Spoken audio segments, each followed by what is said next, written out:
प्यारे बच्चों, अभी आपने एक स्कूल की प्रेयर कही और ये प्रेयर थी, I bear witness of my God, that has created me to know thee and to worship thee. मैं साक्षी देता हूँ हे मेरे परमेश्वर कि तूने मुझे इसलिए उत्पन्न किया है कि मैं तुझे जानूं और तेरी पूजा करूं। देखिए, किताबें हैं श्रीमद् भगवद गीता, त्रिपिटक, बाइबिल, कुरान, गुरु ग्रंथ साहब और बहाई पुस्तक है किताब अक़दस, और साथ में रामायण है जो मर्यादा पुरुषोत्तम भगवान राम के जीवन पर तुलसीदास जी ने लिखी है। तो यहाँ पर ये है, और बच्चे बड़े ध्यान से सुने, ख़ास तौर से सेकेंड ईयर के बच्चों के लिए बोल रहा हूँ क्योंकि वो अब हमारी आखिरी मीटिंग है उनसे। इसके बाद कोई ऐसी मीटिंग नहीं होने वाली जिसमें हम आखिरी संदेश दे सकें। हमारा आखिरी संदेश यही है कि आप प्रार्थना को साथ में रखें जीवन पर्यंत, इसको कभी न भूलें। इसको आपने यदि याद कर लिया, इसको समझ लिया, तो आपका जीवन सदैव बहुत ऊंचा चला जाएगा। इस संसार के आप gift of God to mankind बन जाएंगे, pride of the human race, पूरी मानव जाति का गौरव बन जाएंगे, a potential light of the world, इस धरती की रोशनी बन जाएंगे।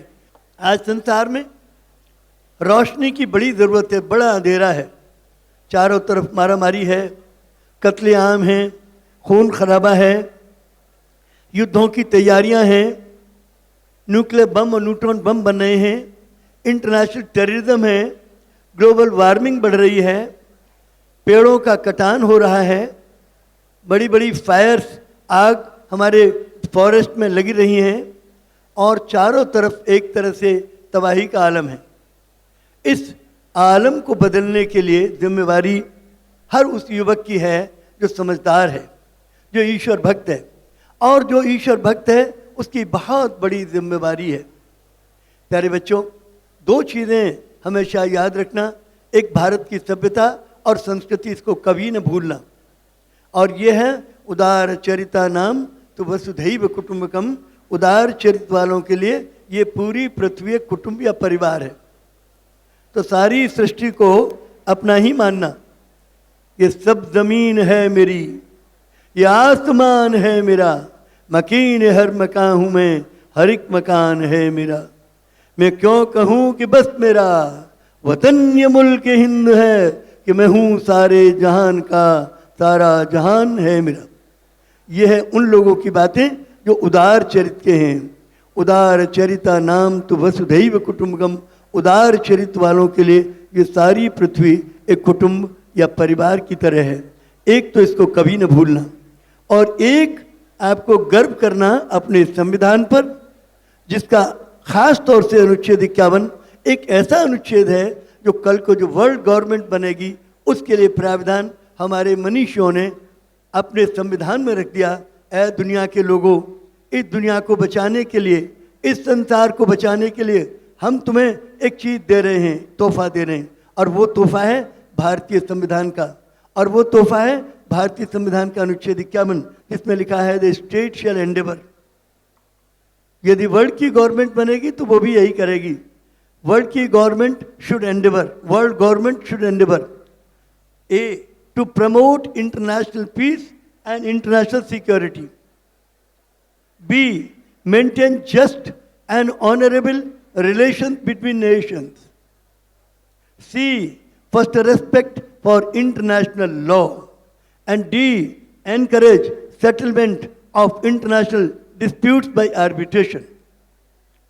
भारतीय संविधान ने ये घोषणा की है दुनिया के लोगों को, ऐ दुनिया के लोगों, सेटलमेंट ऑफ डिस्प्यूट्स करना है तो युद्ध मत करो, सेटलमेंट ऑफ डिस्प्यूट्स करना है तो आर्बिट्रेशन क्रिएट करो। दुनिया में आर्बिट्रेशन नहीं है। यूनाइटेड नेशन तो है, 193 राष्ट्र तो मेंबर हैं, लेकिन 5 वीटो पावर हैं, अमेरिका, चाइना, रशिया, फ्रांस और इंग्लैंड, और ये 5 पावर ब्लॉक में बटा हुआ है। यूनाइटेड नेशन में यदि 192 देश मिलकर कोई फैसला करें और इन 5 वीटो पावर में से एक पावर कह दे, एक कंट्री का कह दे नेता कि मुझे ये स्वीकार नहीं है, मैं ये चाहता हूँ, तो बस वर्ल्ड में वही होगा जो एक चाहता है। ये वर्ल्ड दादागिरी से चल रही है, रफियंस के द्वारा चल रही है। 5 वीटो पावर कौन है जिनके पास सबसे ज़्यादा मारक क्षमता है, मारने की, नष्ट करने की, उनको मिली है। इंडिया भी कई बार जाता है यूनाइटेड नेशन में, हमको पावर दे दीजिए, हमको भी वीटो पावर दे दीजिए। वो कहते हैं कि आपके पास कितने बम हैं, और जब हम कहते हैं हमारे पास 150 बम हैं, 100 बम हैं, तो कहते हैं जाइए घर बैठिए। हमारे पास 11,000 न्यूक्लियर बम है, हमारे पास 5,300 न्यूक्लियर बम है, हमारे पास 8,000 न्यूक्लियर बम है। हम सारी दुनिया को 1 घंटे में तबाह कर सकते हैं। आप कितनी जल्दी तबाह कर पाएंगे? इस बात की यदि आप गारंटी करें कि आप तुरंत तबाह कर सकते हैं दुनिया को, तो हम आपको वीटो पावर दे सकते हैं। बमों की होड़ लगी हुई है। गरीब देश पाकिस्तान और इंडिया, जिसके पास खाने को पैसे नहीं है, बम बना रहे हैं। आज हमारे बमों की मारक क्षमता, पाकिस्तान की क्षमता 1,500 किलोमीटर थी, 2,500 किलोमीटर की, अब बढ़ा करके 5,000 किलोमीटर की है, और हमने भी 2,500 से 5,000 की है। लेकिन हमारी रिसर्च चल रही है कि हम अपने बमों की क्षमता को और बढ़ाएं, और ज़्यादा दूर तक मारें। तो दुनिया के लोगों ने एक चीज़ निकाली है सेटलमेंट ऑफ डिस्प्यूट्स के लिए, युद्ध। और सबने स्वीकार कर लिया कि युद्ध ही एक मार्ग है जिसके द्वारा सेटलमेंट ऑफ डिस्प्यूट्स हो सकता है। लेकिन हमारा संविधान दूसरी बात कह रहा है, नहीं, हम सभ्य हैं, हम इंसान हैं, हम जानवर नहीं हैं। ये तो जो जानवर होते हैं वो युद्ध करते हैं, हम समझदार हैं, हम बातचीत करेंगे, हम settlement of disputes by arbitration करेंगे। और आर्बिट्रेशन क्या होता है? आर्बिट्रेशन के मानिए कोई निष्पक्ष संस्था का निर्माण जो सेटलमेंट ऑफ डिस्प्यूट्स कर सके। और इसमें कहते हैं स्टेट शेल एंडेवर, राज्य का ये प्रयत्न है, भारत की सरकार का प्रयत्न होना चाहिए, एफर्ट करना चाहिए। नहीं किया तो इसीलिए आपके स्कूल के बच्चों ने ये शुरुआत की कि हम सारे वर्ल्ड के चीफ जस्टिसों को बुलाएंगे और बुला के उनसे कहेंगे, uncle we are 2.5 billion children in the world. 7.5 अरब की आबादी में 2.5 अरब बच्चे हैं। यूनिसेफ का कहना है एक घर में 6 आदमी हों तो 2 बच्चे होते हैं, 4 बड़े। इस घर में, परमात्मा के घर में 7.5 अरब आबादी है, 2.5 अरब 1/3 इसमें बच्चे हैं। तो बच्चों का भविष्य खतरे में है। The future of over 2 billion children in the world and the generations yet to be born has become progressively more insecure and unprotected during past nearly 7 decades since the outbreak of the Second World War and the recent spread of international terrorism, global warming, environmental degradation, stockpiling of arms and ammunition, ever-increasing expenditure on creation or manufacture of the deadliest weapons of mass destruction, ever-increasing expenditure on military research as to how to kill more and more people. So this is the kind of world we are living in. What is going to be the future of the children? What is going to be your future? Dear children, nobody is caring for your future. Everybody is caring for their power. So therefore, children, you prepare yourself, change your mind, bring about in mind, I have to change the world. One day, I will change the world. One day, I will unite the world. एक दिन दुनिया एक करूंगा, धरती स्वर्ग बनाऊंगा और विश्व शांति का सपना एक दिन सच करके दिखलाऊंगा। One day I will unite the world and make it a nice place worth living. ये प्रतिज्ञा करके जाना। स्कूल छोड़ के जा रहे हो सेकेंडरी के बच्चे, तो ये यहाँ से प्रतिज्ञा करके ले जाना। प्यारे बच्चों, उदार चरिता नाम तु वसुधैव कुटुंबकम, इसको कभी न भूलना। आप सब उदार चरित्र के हो और आपके लिए पूरी वसुधा कुटुंब है। इस कुटुंब को संभालना, बहुत बुरी हालत हो गई है, कुछ लोगों ने इसे बहुत तबाह किया है। आपको सजाना संभालना है।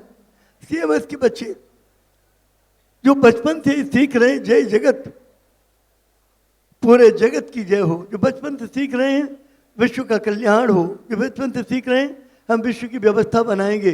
प्यारे बच्चों, एक स्कूल की प्रार्थना संघ में लेके जाना इस स्कूल से, और दूसरा वसुधैव कुटुंबकम जो भारत का हमारा एक कल्चर है, सभ्यता है, संस्कृति है, उसका मूल मंत्र है, और तीसरे भारत का संविधान, इसको कभी न भूलना। भारत के संविधान में लिखा है कि भारत का गणराज्य ये प्रयत्न करेगा कि सारे विश्व में शांति हो, सारा विश्व सुरक्षित हो, केवल हिंदुस्तान नहीं, पाकिस्तान भी सुरक्षित हो, अमेरिका भी सुरक्षित हो, ईरान इराक भी सुरक्षित हो, इजराइल और पैलेस्टाइन भी सुरक्षित हो, सब कुछ सुरक्षित हो। तो ये state shall endeavour a to promote international peace and security और be maintain just and honourable relation. Bharat का गणराज्य ये प्रयत्न करेगा कि सारे संसार के, अपने ही नहीं, हिंदुस्तान और पाकिस्तान ही नहीं, बल्कि सारे संसार के विभिन्न राष्ट्रों के बीच न्यायपूर्ण संबंध हो और सम्मानजनक संबंध हो। क्यों? क्योंकि भारत जगत गुरु है। इसको याद रखो, हम उस देश के वासी हैं जिस देश में गंगा बहती है, जो भारत जगत का गुरु है। तो जगत गुरु की तरफ से ये उत्तरदायित्व है हम लोगों का कि maintain just and honourable relation between Nations of the world. सारे विश्व के जितने भी नेशंस हैं उनमें न्यायपूर्ण संबंध हो और सम्मानजनक संबंध हो, चाहे इजराइल पैलेस्टाइन हो, चाहे साउथ कोरिया नॉर्थ कोरिया हो, चाहे इराक ईरान हो, चाहे इंडिया पाकिस्तान हो, कोई भी हो। तो just and honourable relation between nation. C first respect for international law. प्यारे बच्चों, इंटरनेशनल लॉ मौजूद है, इंटरनेशनल कोर्ट ऑफ जस्टिस भी है हेग में, उसके जजेस भी आते हैं हमारे चीफ जस्टिस कॉन्फ्रेंस में। लेकिन उनसे हम पूछते हैं कि क्या आपके जजमेंट मान्य हैं? कहते हैं जी वो कोई नेशन नहीं मानता, कोई नेशन नहीं मानता। क्यों नहीं मानते? अरे भाई वो तो सोवरेन कंट्रीज हैं, प्रभु सत्ता संपन्न देश हैं, उन पर कोई दबाव नहीं है हमारा, वो माने या न माने। तो हमने कहा फिर ये किस बात का कोर्ट है आपका? यदि कोर्ट है तो इसका जजमेंट हो तो मान्य भी होना चाहिए, लेकिन मान्य नहीं है साहब। तो ये जजमेंट आपके माननीय इंटरनेशनल कोर्ट की ज़रूरत समझी गई, यूनाइटेड नेशन ने बनाया, लेकिन उसे पावर नहीं है। तो हमें वो पावर डालनी है, और वो पावर क्या है? एनफोर्सेबल वर्ल्ड लॉ चाहिए हमको। लॉ ही नहीं है हमारे पास, लॉ तो हमारे पास है इंटरनेशनल लॉ, वो यूनाइटेड नेशन ने बनाया। यूनाइटेड नेशन तो 5 वीटो पावर है, उसमें तो बटा हुआ है, और वो तो पावर ब्लॉक्स में बटा हुआ है। वो क्या लॉ बनाएंगे? उनका लॉ कौन मानेगा? तो उनका लॉ नहीं, हमें एनफोर्सेबल वर्ल्ड लॉ चाहिए। और वो कौन बनाएगा? जिसका चौथे में लिखा है कि settlement of international disputes by arbitration.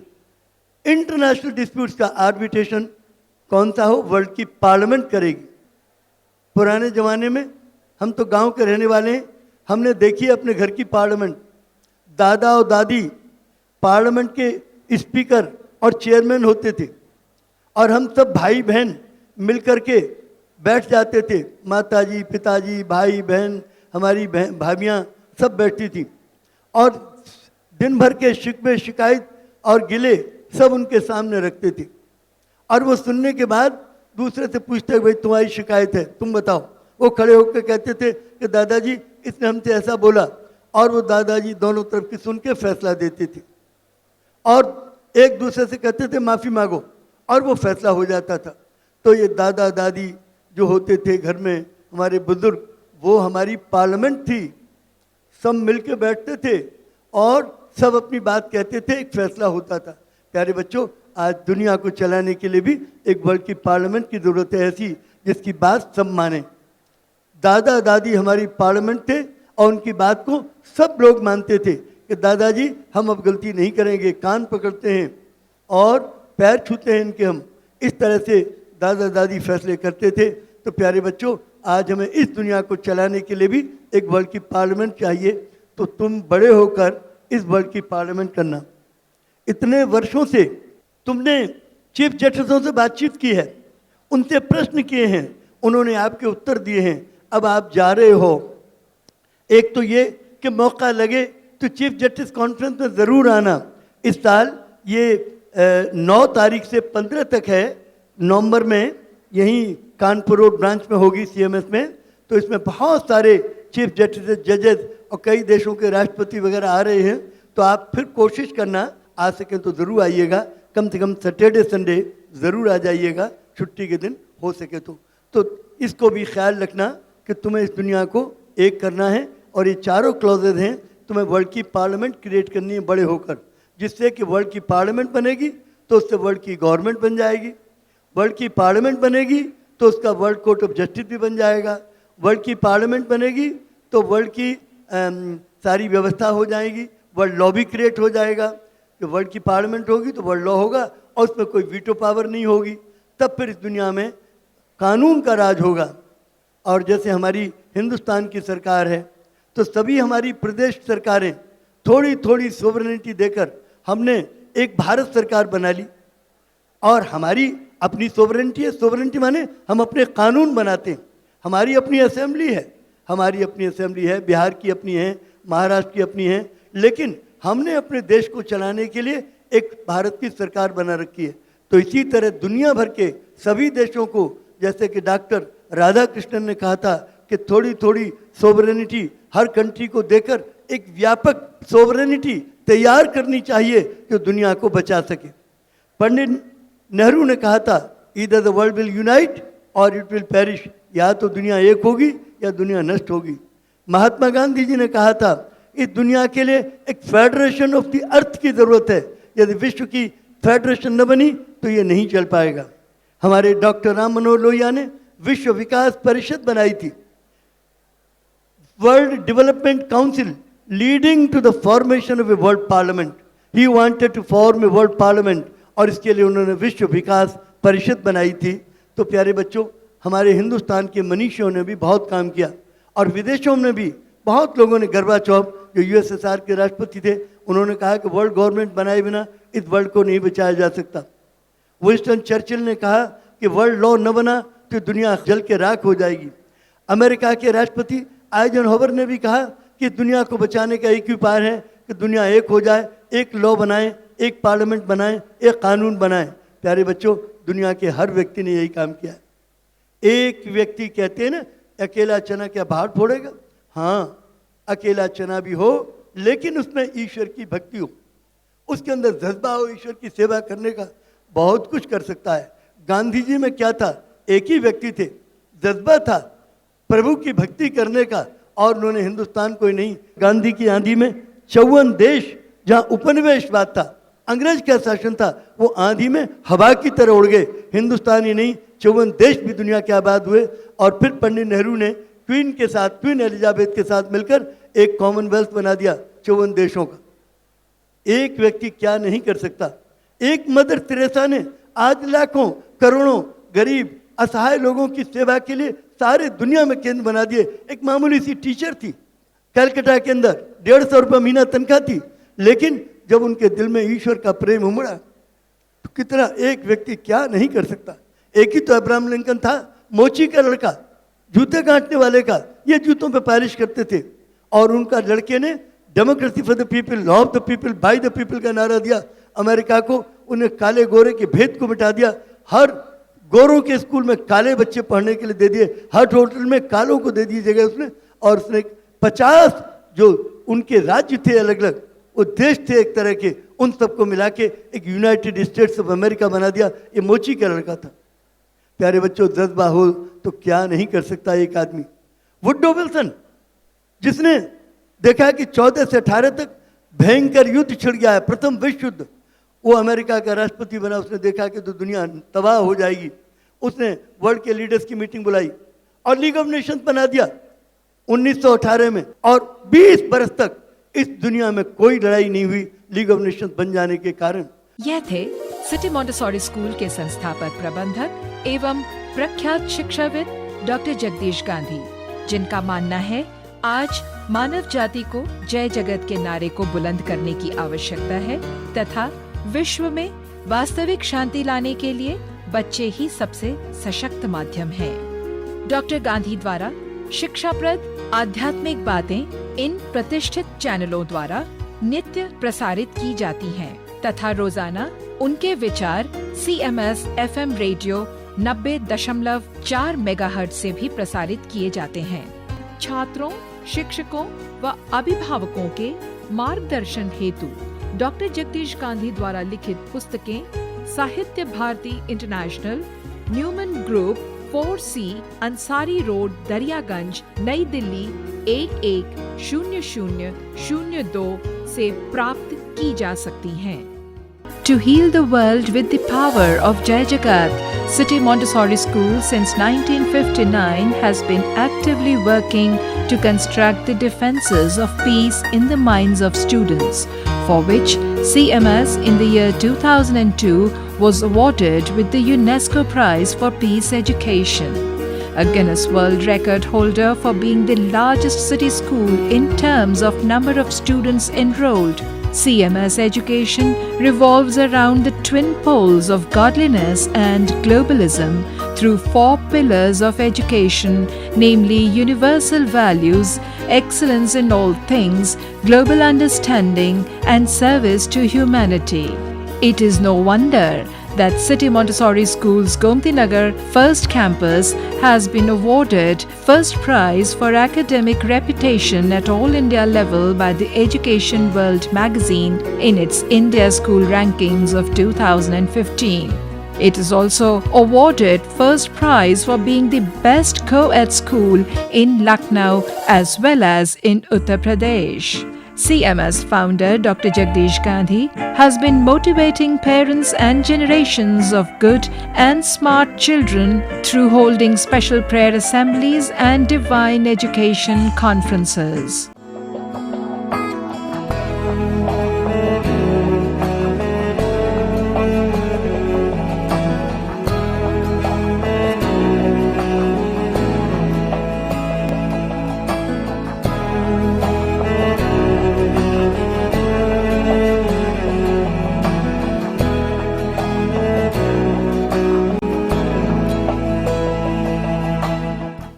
Ankur Verma of Gomti Nagar Campus 1 of City Montessori School secured 98.75% marks in ISC 2016, standing on rank 2, all UP, rank 5, all India.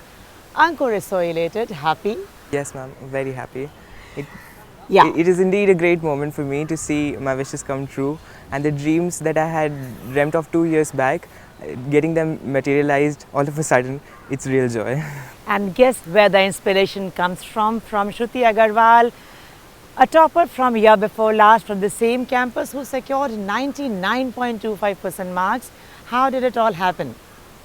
It was the same interview that I was watching on television, and I was seeing Shruti Agarwal getting interviewed by you. And then I contacted her on a social networking site, and she was so humble to accept my request. And since then, I have always seen her as a, you find inspiration in strangers. But she is such a great face in my life. Even now she's doing such great in her life that I look up to her. And the credit of all goes to Mr. Gandhi for introducing such techniques in CMS, which can actually be the key inspirers of the children. Okay, so your seniors could inspire like anything. Right, 98.75%. Does it hurt a little that you could, you're just on the border, touching 99% mark? Yes, it hurts. There was a lot of pressure on the last maths exam day, and I just feel if I could write the units correctly and get that 1 mark. And you too would be standing rank 1 and 99%. Yes, I'm sure. Okay. So you just lost 1 mark, and that too because you missed out on writing the units. In the maths paper. Okay. So maybe students watching you would learn from this to be more careful, and so that they can, not do such silly mistakes and lose out on just 1 mark. Tell me, Ankur. So you've been in CMS from class 4th onwards, right? Yes, ma'am. I have been in CMS from class 4th. And you've been doing consistently well, I believe. Yes, ma'am. I have been the class topper since class 4th to class 10th, and then the board results were also nice. Right. And you are somebody who always wanted to do better academically, because you had something more inspiring you to do that. Yes, ma'am. It has always been my dream to give as much pleasure to my parents as I can. And this is a culture of the CMS traditions that they appreciate the support of the parents for anything that their child does. So it has always inspired me, and it inspires me now also to do greater in life. Well, Ankur. And Ankur is somebody whom cultures and traditions at CMS would inspire like anything to achieve the same end, topping his class, topping the city, topping the country someday, just for one reason, so that you could, see your mother being honored. So let's talk more about it. Since class 4th, when I came to know about this tradition of CMS of weighing the mother when the child tops, it has been my dream to see my mother on that weighing setup that is put up. And I just lost by 2 marks in class 10th and by 1 mark in class 12th now. So now I feel that the only thing left to me is the civil services, and I look up to it. And the major cause for doing it is to get my mother weighed. And that is really fantastic, because getting your inspiration from Mr. Gandhi and from the CMS culture and traditions is a real joy thing. One more thing that I like to tell about CMS is nowadays there are a lot of things going on social networking sites related to relatives. Now something that I learned from CMS is the more you gain the wishes, the blessings of your relatives, of your family, the better you do in life. And this is the distinction between me and the thousands of others standing behind me. And I give all credit to the culture of CMS for teaching us to respect our elders and show the due obedience. I'm sure, Ankur, you're talking about the tradition of honoring the grandparents, even taking them into picture, involving them also. Yes, ma'am, sure. It is indeed important to realize the importance of grandparents and relatives in your life, because they're a blessing. The more elders you have in your life, the more guidance you get. And all credit that I could realize that they are a blessing goes to the CMS culture and Mr. and Mrs. Gandhi for telling us the importance of elders in our life. All right. Ankur, then you do so much at school. How does it leave you any time for your personal hobbies, interests, unwind for that matter? I feel I developed the personal hobbies and interests in school itself.